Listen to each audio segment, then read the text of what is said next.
Bonjour à toutes et à tous. Donc voici les principales informations de ce matin. Au programme, un panorama complet des tensions et dynamiques qui agitent le monde, la guerre en Ukraine et les négociations trilatérales à Abu Dhabi après les discussions nocturnes entre Vladimir Poutine et les envoyés de Donald Trump, les critiques sévères de Volodymyr Zelensky contre l'Europe à Davos, la création par Donald Trump d'un conseil de la paix pour Gaza, les chiffres de l'inflation et de la consommation aux États-Unis et au Japon, ainsi que les dernières actualités de la tech et de la finance avec TikTok USDS et les résultats d'Intel. Bref, restez connectés puisque dans un instant, ce sera, on tentera de faire une synthèse claire et chiffrée qui lie géopolitique, économie et innovation technologique et on l'espère vous aide à comprendre les enjeux de cette matinée.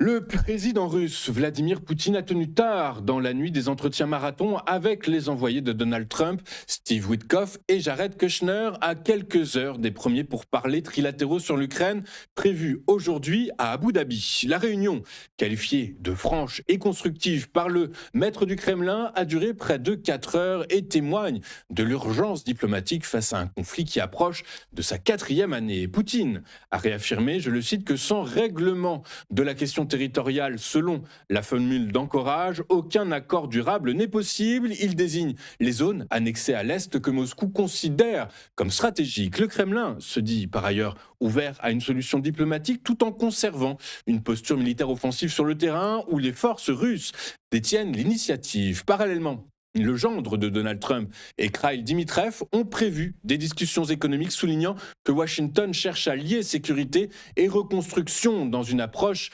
globale. Géopolitiquement, ces négociations traduisent la complexité du rôle américain qui tente de se positionner comme médiateur incontournable tout en maintenant un rapport de force favorable à Kiev.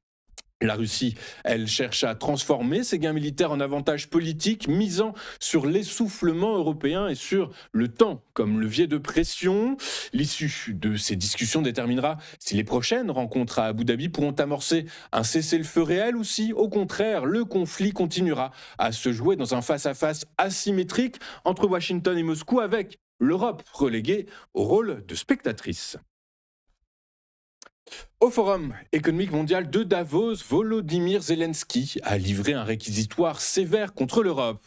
Toujours combatif, mais visiblement éprouvé par une guerre qui s'enlise, le président ukrainien a dénoncé un continent trop fragmenté, sans volonté politique, désormais marginalisé face aux figures dominantes que sont Donald Trump et Vladimir Poutine. Plus qu'un coup de colère, ce discours révèle un malaise stratégique profond, l'incapacité persistante de l'Europe à s'imposer comme un acteur de sécurité crédible. Zelensky appelle les Européens à sortir d'une posture qu'ils jugent passive. L'Europe doit savoir se défendre et agir maintenant, insiste-t-il, pointant un continent enfermé dans la réaction dépendant du tempo américain. À défaut d'autonomie stratégique, prévient-il, l'Europe restera condamnée à suivre des décisions prises ailleurs sans jamais en maîtriser les termes. Cette charge intervient dans un moment diplomatique délicat, peu après la rencontre entre Zelensky et Donald Trump. Kiev évoque des documents presque prêts pour un plan de paix incluant des garanties de sécurité, mais le cœur du conflit reste intact, la question des territoires occupés à l'Est, sur lesquels aucune concession n'est politiquement envisageable pour l'Ukraine. Dans le même temps, Moscou poursuit une stratégie d'usure parfaitement lisible.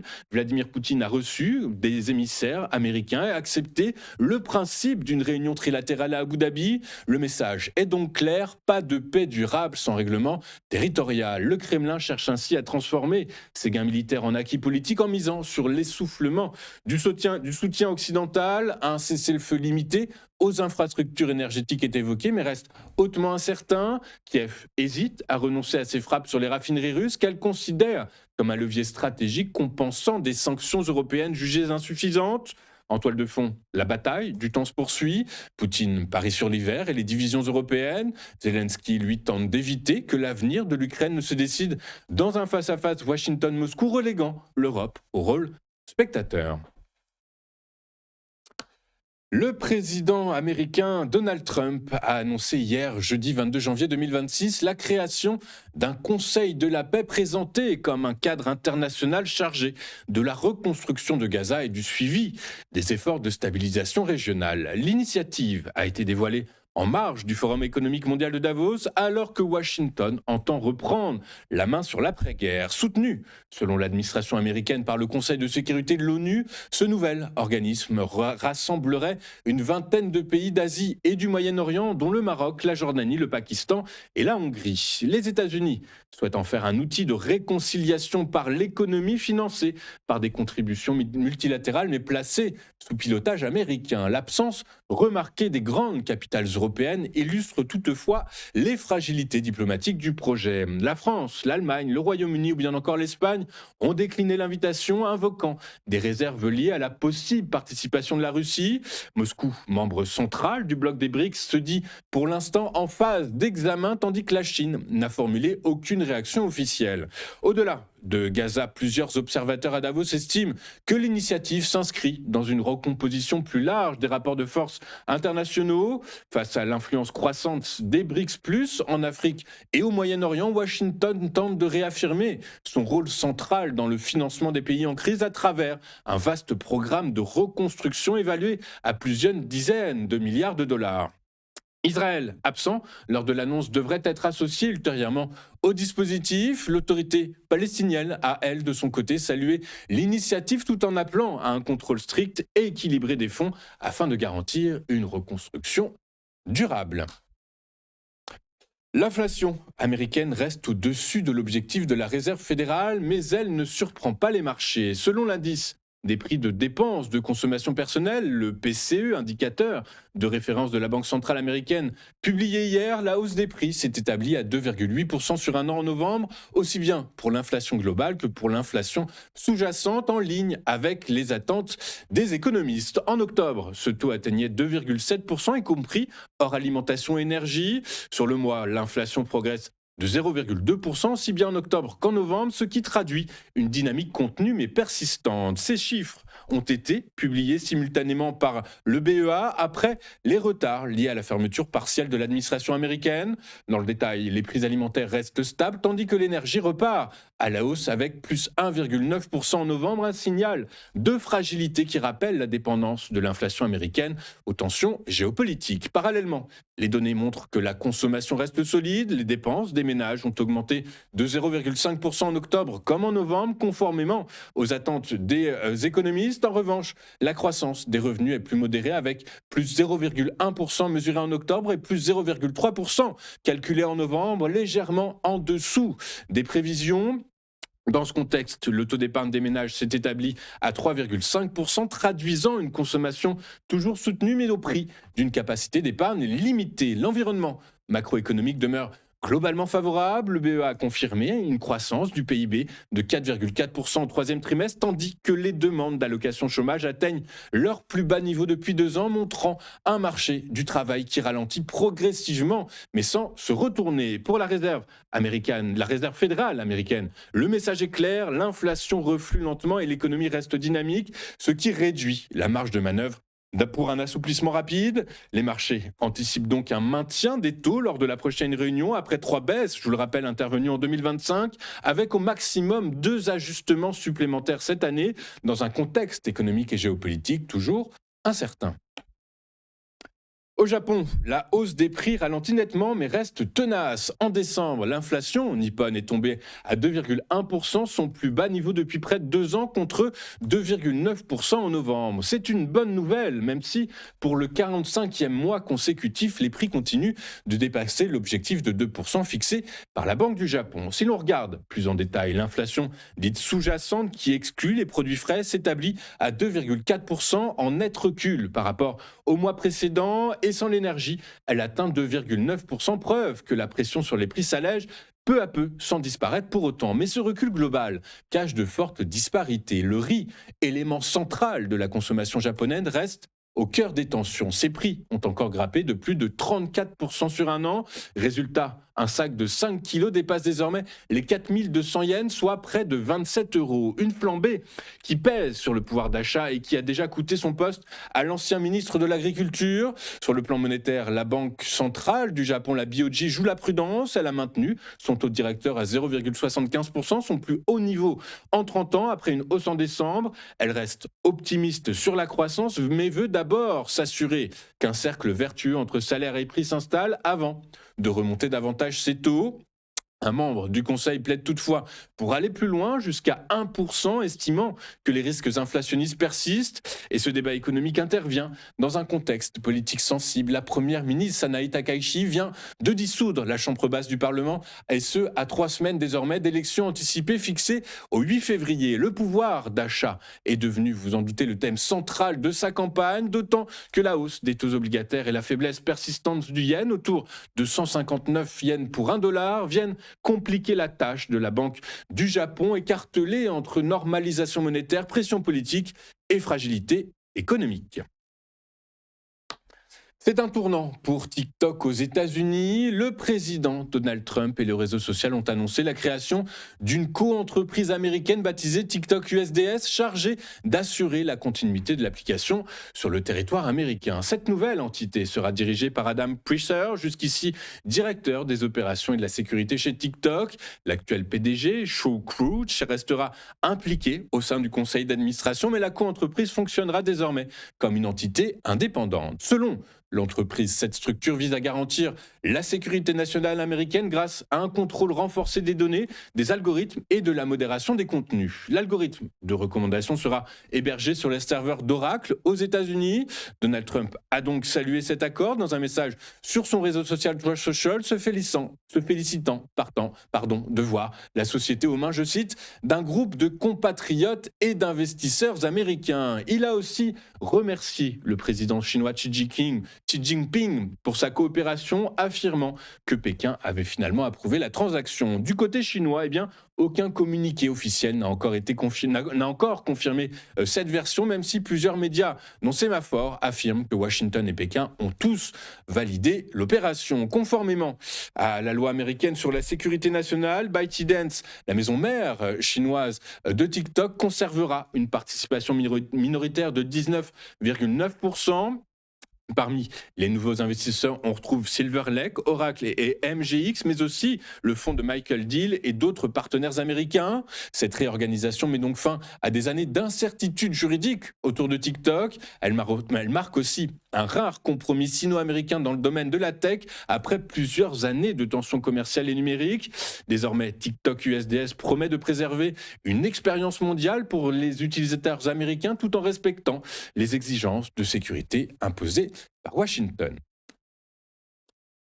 Intel a publié hier des résultats supérieurs aux attentes avec un chiffre d'affaires de 13,7 milliards de dollars et un bénéfice ajusté de 15 cents par action au-dessus du consensus des analystes. Mais malgré cela, le titre a plongé hier jusqu'à 13% après la clôture. Et la déception, elle vient surtout des perspectives. Pour le premier trimestre, Intel vise entre 11,7 et 12,7 milliards de dollars de revenus et un résultat ajusté à l'équilibre, là où Wall Street espérait encore un petit bénéfice. Le directeur administratif et financier explique ce trou d'air par un manque de composants pour répondre au pic saisonnier de la demande, en promettant un retour à la normale au deuxième trimestre. Sur le fond, le groupe reste en pleine transformation. Sa division Data Center et IA progresse de 9% sur un an à 4,7 milliards de dollars, portés par les dépenses liées à l'intelligence artificielle, tandis que les puces pour PC reculent de 7% à 8,2 milliards.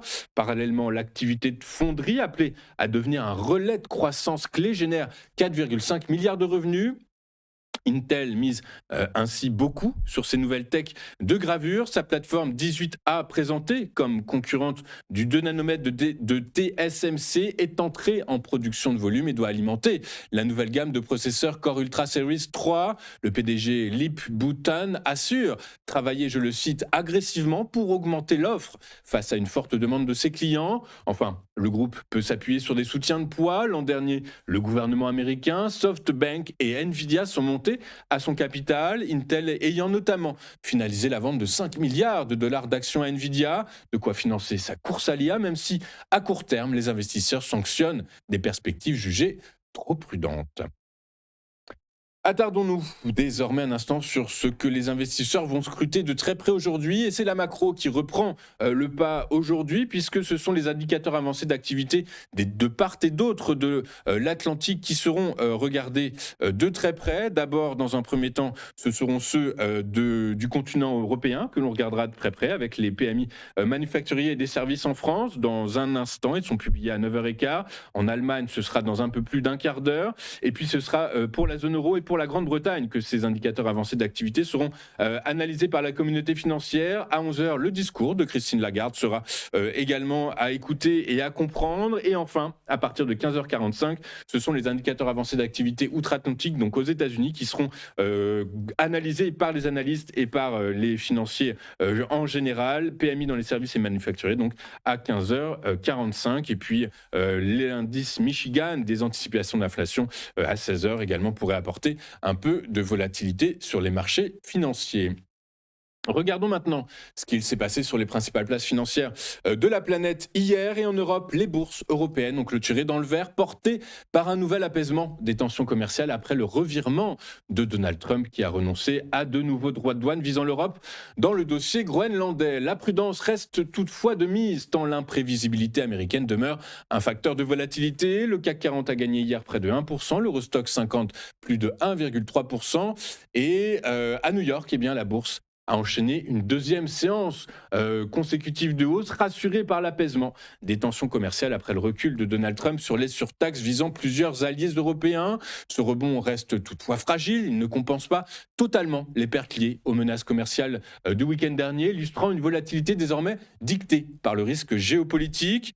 Les données macroéconomiques confirment par ailleurs une économie américaine résiliente, confortant la Fed dans une pause monétaire attendue la semaine prochaine. Dans ce contexte, le Dow Jones a gagné 0,6%, le S&P 500 0,5% et le Nasdaq près de 1%.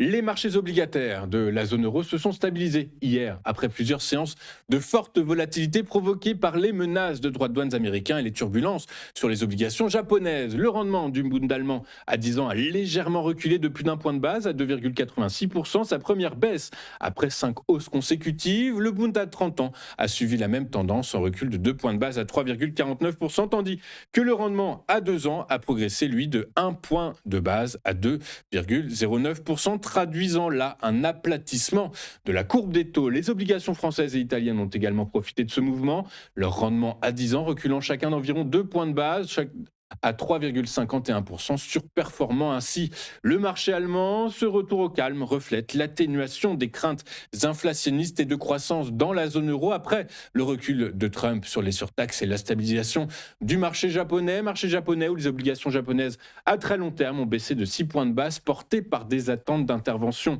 du ministère des Finances nippon. Et au global, eh bien, l'aplatissement de la courbe reflète un équilibre temporaire, mais un équilibre quand même entre prudence des investisseurs et reprise de confiance. Mais la volatilité reste palpable, les marchés restent sensibles aux évolutions géopolitiques et aux décisions monétaires à venir. Enfin, après plusieurs semaines de tensions verbales, Donald Trump, vous le savez, a donc opéré un net changement de ton à Davos, évoquant le cadre d'un futur accord sur le Groenland et levant ses menaces douanières et militaires.